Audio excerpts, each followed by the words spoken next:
Of course, this is Dolor Factor Live, and I can't believe it, but the time has just flown already. I really, truly hope that you've learned something tonight, or that you'll at least think about your attitude. But before we go, of course, we've got two important things to do. We have to find out what our guests are thinking at this point, and of course, I know you're waiting to find out whether you will be a lucky winner. So let me start with you, Michael. What would you, what would you like the viewers to take from this program tonight? It's simple. It's our attitude, our behavior, how we treat one another. And I think St. Lucia at this point in time should really, especially as we go through getting closer to Easter, that we can have more care for each other, and the same care that we have can also transcend into the way we care our animals.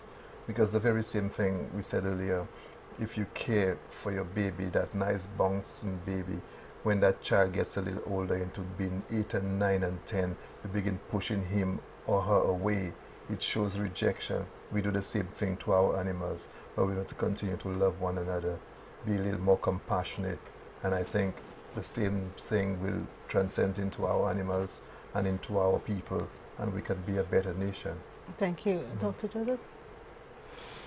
Yeah, similar note as Bob, in that I want to stress again, it's all about being a responsible animal owner.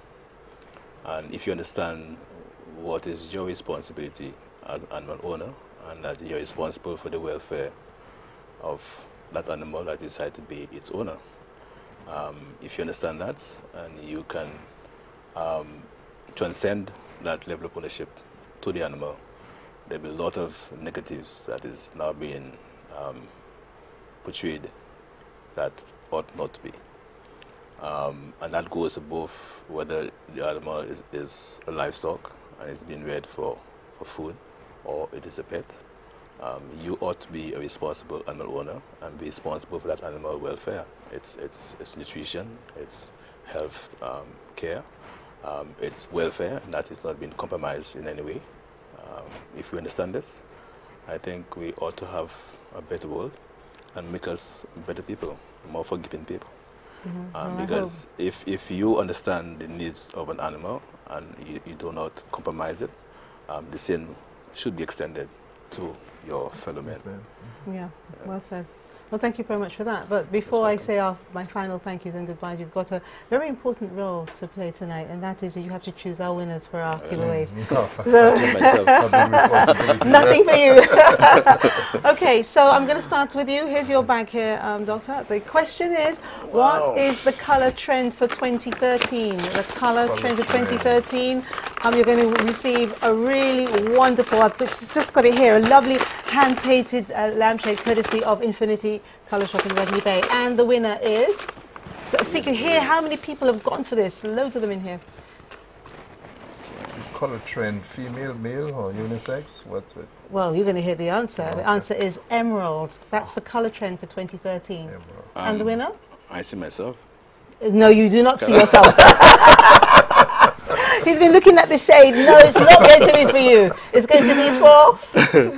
It's Gideon Augustine. Gideon Augustine, all right. He is, I think, our top Dolor Factor Live fan, always winning stuff with us. Wow. He's always winning stuff with us. So Gideon, here you go. In fact, he actually had a losing streak for a while, so he'd be very happy that he's got that one. So I'll take that from you. So Gideon, you are going to be the happy winner of this specially created lampshade courtesy of Suzette of Infinity Colour Shop in Rodney Bay. Now, we also asked you where I was last week.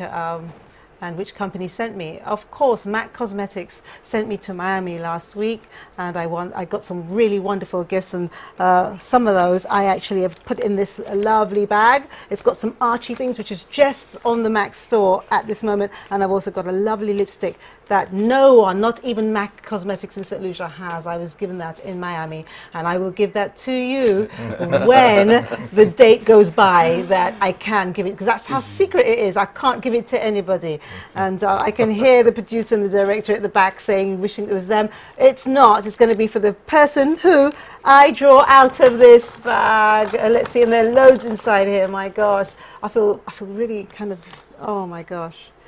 Oh, okay, Shireen Williams, you are the lucky recipient. Shireen Williams, you are going to get this wonderful MAC Cosmetics prize. You know, there's so much of it in here. You can actually maybe not actually take it for yourself. Maybe you can give it, you know, Mother's Day's coming up, Easter's coming up, it's wonderful stuff. But you know what? I think she's going to take it for herself. Something tells me that. And you know what? I've just been told it's actually someone from the inner gallery who supplies us with these pictures. So, hey, good for you. It's always nice when other people help and then they get something in return. So here we go. All right then, and our last question is, of course, we asked you tonight, what is the name of the world's smallest snake that can only be found in St. Lucia? And the answer, of course, is the racer. And the winner, Michael, is? Coming from the smallest bag. We have Francisca Sinclair. Francisca Sinclair, okay. As the doctor says, coming from the smallest bag, the world's smallest snake that's found in St. Lucia, the razor. So thank you very much for that, Francisca. We'll be in touch with you. Now, thank you so much for being here. It was very informative. You guys really know your stuff and you've got a lot on. I really didn't realize just how much you have on. But thank you for keeping St. Lucia safe. Great record we have. Thank you so much for that. That's welcome. Right. Thank you. Now, don't forget to join Clinton Reynolds on the Press Club for a selection of this week's news. It's on After the News this Saturday, only on DBS, of course. Now, next week is March, and of course that means worldwide celebrations for International Women's Day. And DBS and Dolor Factor Live invite you to nominate a woman who you think should be recognized. It could be your mother, a carer, a teacher, a nurse. Send us their name and contact number, and of course your name and contact number, and we will contact you. Next week, we feature a woman that St. Lucia is proud of. Continuing our up-close and personal evenings, we will welcome Senator Berthia Powell to the DFL set. We'll be talking about her life, her career choices, her family, and unlock some secrets.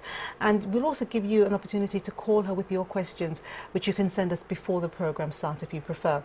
Until then, what can I say to you that my guests haven't already said? To implore you to review your attitude towards animals, not a lot. I can only hope that we have all been good influences to aid you to stop ill-treating animals if you have. Stop watching others ill-treat animals and keep informed of health and safety bulletins pertaining to animals. Cherish your pets. They feel happiness and pain too. And if you can't afford to or have time to look after animals, don't have them. And don't give them as presents unless specifically asked for. Treat animals with respect. Why? Because DFL asked you to. Thank you for watching Dolor Factor Live.